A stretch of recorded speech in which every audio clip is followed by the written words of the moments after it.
Bueno, ya estamos de regreso con más noticias, es hora de entrevistas. Estamos aquí en el estudio con Juan Carlos Muñoz, él es ingeniero en transporte y profesor también de la Universidad Católica. Muchas gracias por venir y bienvenido a la Mañana Informativa. Muchas gracias a usted. Juan Carlos, buenos días. Bueno, hemos visto imágenes bien impactantes del metro, de gente que viaja prácticamente como animales, todos muy juntos, apretados como una lata de sardinas. Hemos entrevistado a las distintas autoridades y se ha tendido a decir que esta es una situación que tiene que ser así, que no va a ser cómodo viajar en el metro, y se ha comparado incluso con metros mucho más complejos como el de Tokio, de India, de México, etcétera.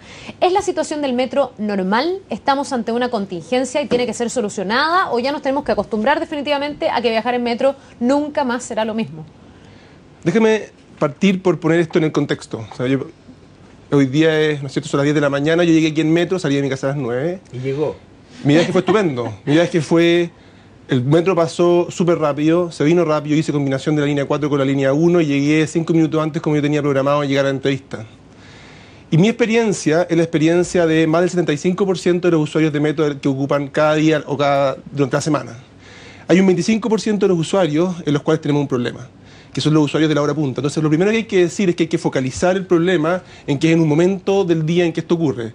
Como te digo, salí de mi casa a las 9 de la mañana, mi experiencia fue fantástica. Estoy seguro que si lo hago como todos los días lo hago a las 7 de la mañana, porque no tengo entrevista, no, ¿cierto? Enfrento una situación mucho más complicada yo todos los días. Si yo salgo de mi casa a las 5 de la mañana, todas las autopistas van a estar despejadas. Pero... Lo que estoy diciendo es que el 75% de los usuarios tienen una buena experiencia y por eso es que Metro se ganó el premio al mejor metro de Latinoamérica. Entonces yo creo que de América, incluido en Estados Unidos. Sí. O sea, es importante poner en contexto de que el metro que tenemos es un lujo de metro. El problema de Metro es que ha sido víctima de su propio éxito. De alguna manera es tan confiable el sistema, es tan rápido que la gente prefiere sufrir lo que sufre, que ustedes están viendo en las imágenes y que han visto durante esta semana. A pesar, ¿no es cierto?, de eso, la gente lo sigue escogiendo. Y lo que uno tiene que preguntarse ahí es, bueno, ¿qué podemos hacer?, ¿no es cierto? ¿Qué podemos hacer? Es algo que tenemos que resignarnos. Si uno mira a otras ciudades del mundo, la verdad es que la situación es parecida. Si tú te mueves en Washington en la hora punta, en Londres en la hora punta, en París en la hora punta, para qué decir en Ciudad de México o en Tokio, la hora punta es una hora en que hay mucha congestión. Y es natural, porque si tú quieres aumentar la oferta, la verdad es que eso solamente se requiere durante un periodo breve y es muy cara la oferta de metro. Entonces es natural que Ahora, ¿podemos hacer algo? Por supuesto que podemos hacer algo. Y ahí viene la cosas. Exacto. Entonces, ¿qué es lo que podemos hacer para poder evitar esta situación que tenemos hoy día? La verdad es que si tú miras hoy día el sistema de transporte público de la ciudad y miras las alternativas que la gente tiene, hay corredores de buses en que, sobre todo los corredores de buses que van sobre el metro, que tienen capacidad. O sea, yo te invito a que tú cuando digas, oye, miro a las 8 de la mañana en la Alameda y miro los buses por la Alameda, esos buses no van llenos. Yo miro los buses por Vicuña Maquena y yo tomo, porque yo trabajo en San Joaquín, a veces tengo que salir del metro porque está tan lleno y salgo a tomar el bus y el bus tiene capacidad.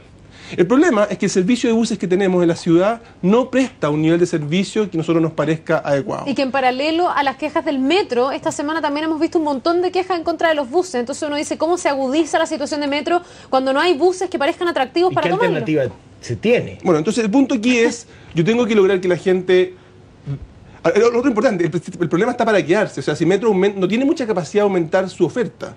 No sé si tú ocupas la línea 1 del metro, pero en la línea los trenes pasan cada menos de 2 minutos. O sea, ya más metros. La gente que dice, dejé pasar 4 metros, esperé 8 minutos. Porque pasan cada menos de 2 minutos. Si esa es la realidad, y ya no puede aumentar la oferta. O sea, poco lo que se puede hacer ahí. Y lo que tienes que pensar es que tienes en la superficie un corredor de buses que puede funcionar muchísimo mejor de lo que funciona. Es que yo creo que respecto a metro, y te lo digo como un usuario común, dale, sí, que Metro nos tenía acostumbrados a otra cosa.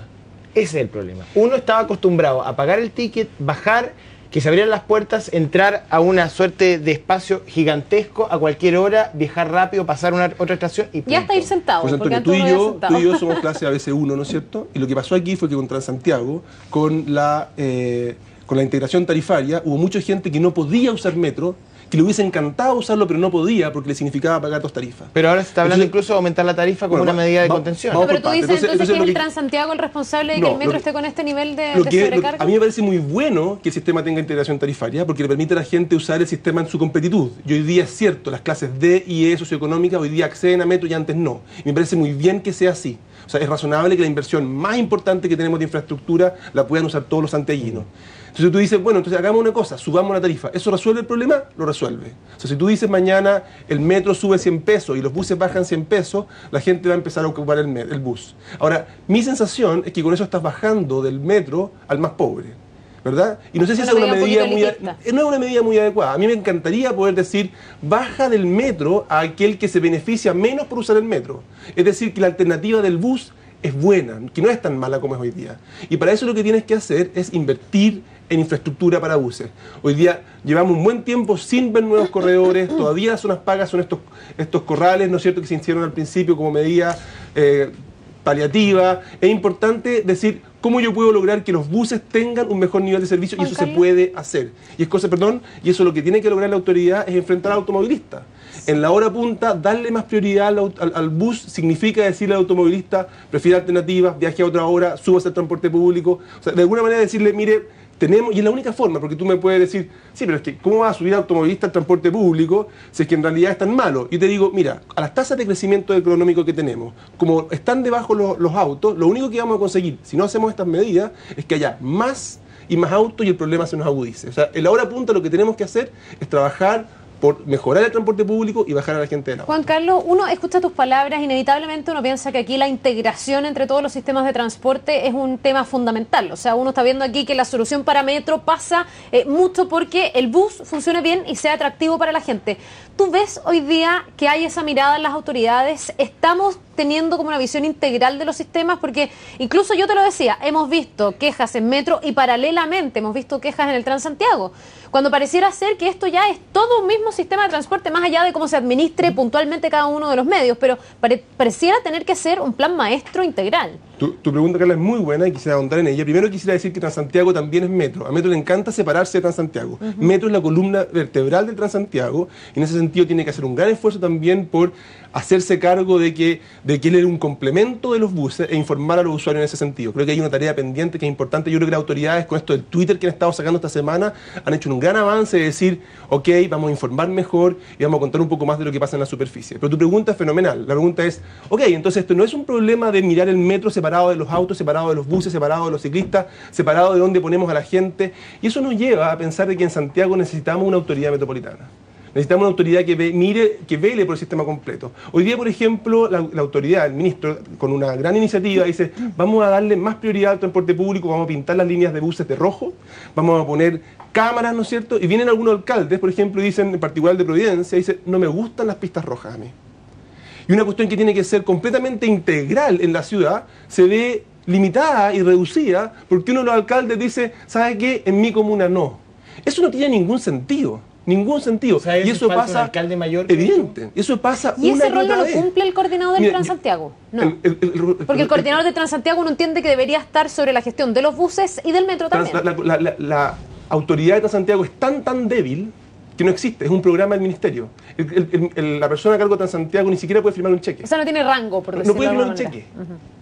No puede firmar un cheque, lo firma el subsecretario. O sea, aquí lo que estamos hablando es de que el Transantiago está hoy, por lo tanto, el ministro se transforma en un ministro de Transantiago, que también es un problema, que no es lo que tú quieres. Lo que tú quieres es que el Transantiago sea un problema de la ciudad de Santiago y no el ministro de Transporte del país. Más puntual que, o sea, es muy importante tener y contar con una autoridad que mire todos los modos adecuadamente. Yo una vez le escuché a un alcalde decir, me llamó el ministro para cambiar un paradero.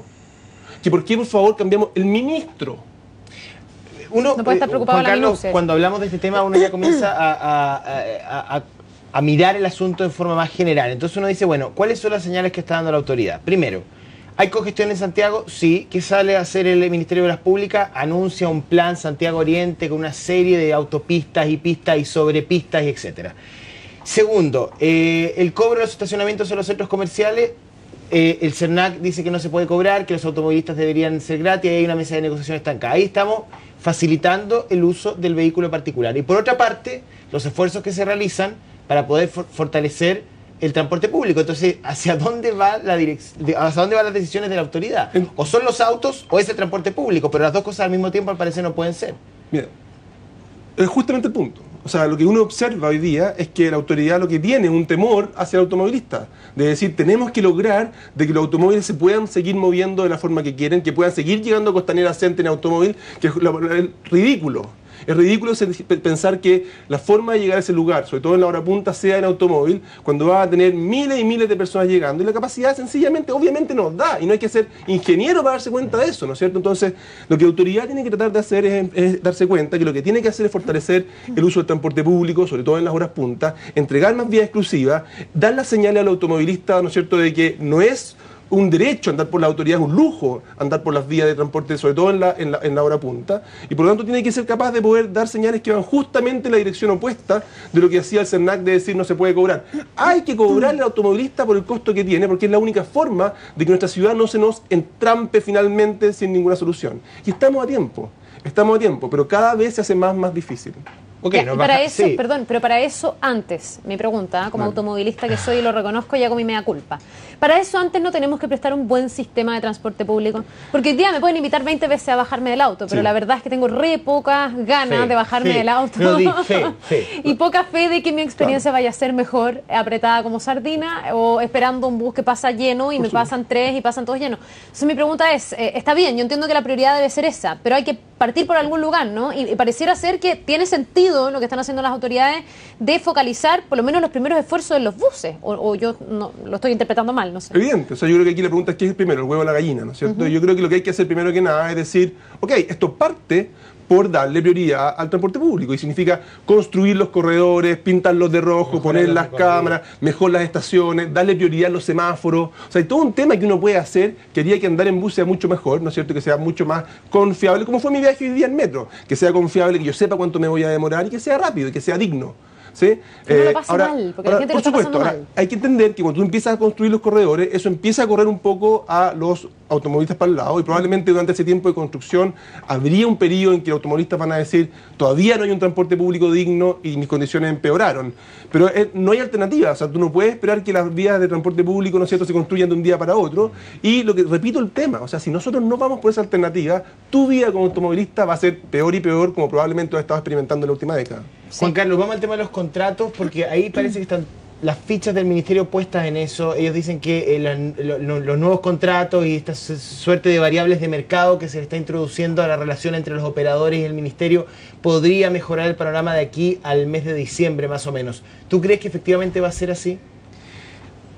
Los contratos se juegan, yo creo que hay buenas noticias y, en mi opinión, noticias más dudosas y noticias que a mí no me gustan. A ver. Las buenas noticias son, el gobierno dice, vamos a darle más incentivo al operador de transporte público de buses para poder llevar pasajeros. Su ingreso a final de mes depende de cuánta gente llevó, y eso lo obliga o lo incentiva, primero, a combatir la evasión, que es muy bueno, ¿no es cierto? Los niveles de evasión que estamos observando sorprenden y escandalizan. Segundo, y ahí empezamos más en la expectativa, ellos van a tener, según la autoridad, más interés por dar un mejor nivel de servicio. Eso me parece un poquito más, ya empezamos a caer en el terreno de las especulaciones. Yo creo que el tema de la evasión probablemente es más fácil de atacar, el nivel de servicio un poquito más delicado.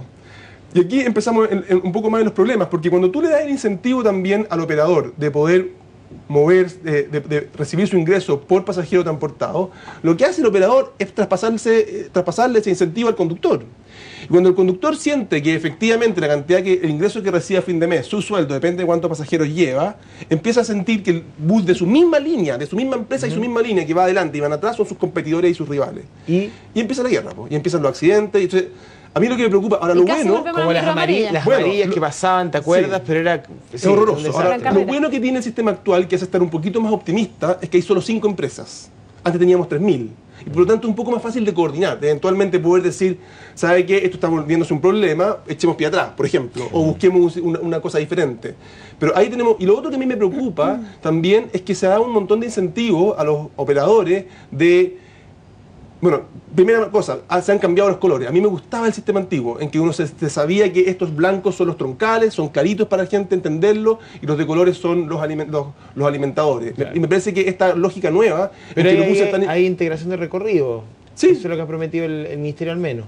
Está bien, pero antes no vamos a tener que bajar de uno y subir al otro y al otro, sino que... Vamos a ver cómo se da. Yo creo que hay un esfuerzo por reducir transbordo y eso también es bueno. Juan Carlos, para ir cerrando el tema del Transantiago, porque también queremos hablar de Costanera Center, ¿tú crees que estamos muy lejos, que ya es imposible, que tenemos que renunciar a esa promesa que alguna vez hizo un día donde uno iba a esperar la micro, iba a saber relativamente cuándo venía la micro? Recuerdo que casi que íbamos a saber la hora en que pasaba la micro, como sí ocurre en otros países, porque hay países que mucho más desarrollados que nosotros, donde sí funciona y uno sabe que en 5 5 minutos pasa la micro.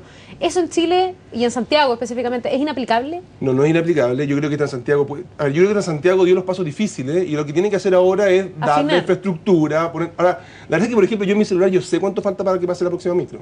Ya, pero y no todo el pasa mundo esa tiene hora. Sí, y celular. funciona bien. Y funciona Pero bien. yo no sé tu celular. Tiene pituto. Esto debería estar en los paraderos. Ahora, el problema con los paraderos es que hay delincuencia y a veces lo rompen. Pero eso se podría ver. Hay en Santiago un paradero que funciona así, funciona bien. La autoridad tiene que aumentar la infraestructura, la información, ¿no es cierto? Son temas que son tan evidentes que hay que dar Ya, dar pero no la está pelea. todo perdido. O sea, Pero yo no- Transantiago puede llegar a ser Pero a un mí me buen pre- servicio de transporte. Sí, como uno pensó que iba a yo ser. estoy convencido. Y de hecho, yo estoy convencido de que el nivel de servicio que tienen los santiaguinos con su Transantiago es mejor que lo que tienen otras ciudades de Latinoamérica. Puede ser mucho mejor, infinitamente mejor, y podemos seguir mejorando. Y a mí lo que me preocupa es ver que la autoridad no está dando pasos por construir más corredores de buen nivel de buses y parecía estar confiando un poco más en los contratos, lo que a mí me parece que, ok, es un paso interesante, pero hay todo un tiene que tema acompañar grande que infraestructura. también hay que trabajar. Oye, Juan Carlos, vamos al tema del Transantiago. No, pues ya pasamos al Transantiago. Vamos al Costanera. tema del Costanera Center porque uno pasa por ahí varias veces y yo paso a las 5 o 6 de la tarde y digo, ya, ¿cuándo? ¿Quieres entrar, José? Sí, Reconócelo. quiero entrar. Además, por supuesto, voy chequeando ahí en la vitrina. No, pero uno trata de pasar y dice, ya, ¿cuándo esto va a estar absolutamente colapsado? O sea, yo ya veo el desastre. ¿Tú lo ves igual? Lo veo, sí.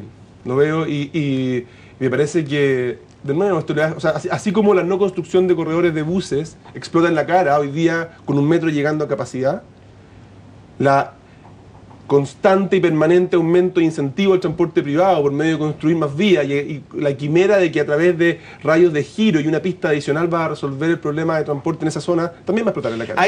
Cuando uno va subiendo por Andrés Bello, Costanera, como uno quiera llamarlo, hay una entrada al mall, ¿ah? Hay Sí. como una suerte como de boca de calle que se abre y uno puede entrar al estacionamiento subterráneo. Yo creo, o sea, y sin ser un ingeniero, que ahí va a haber una fila, pero que va a sobrepasar incluso los Leones. Sí. Porque me imagino que el tiempo que se demora uno en hacer el descenso, en encontrar un estacionamiento, en estacionar el auto, va ralentando, por supuesto, quienes van hacia atrás, y ahí se genera una fila. Y esa fila bloquea a quienes vienen de los Leones e intentan virar hacia el sector oriente.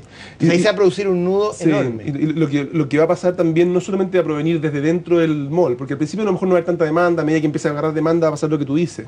Pero lo otro que va a pasar es que esa es una zona que ya está bien congestionada, entonces a lo mejor la gente, a lo mejor el taco va a venir de aguas arriba y va a bloquear la entrada a esa pista. O sea, a ti te va a costar entrar ahí y te va a costar salir del mall.